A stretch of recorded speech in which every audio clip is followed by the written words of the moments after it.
Maglalagay na si mama muna ng vitamin. Upo muna, wala munang kukuha.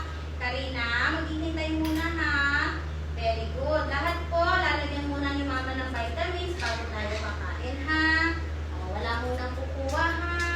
Very good naman. Okay mga babies, bago tayo kumain, magpe-pray muna tayo ha. O sila na daw maglilid ng prayer, Lalan. Okay? Tingin na muna lahat kay mama, magpe-pray po tayo. Papa God, maraming salamat po sa mga blessings sa mga batuta. Maraming salamat po sa araw na ito dahil healthy po ang food ng mga batuta.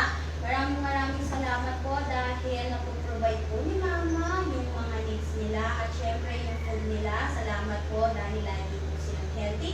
Araw-araw niyo po silang gabayan at bantayan. I-bless niyo po sila in Jesus' name.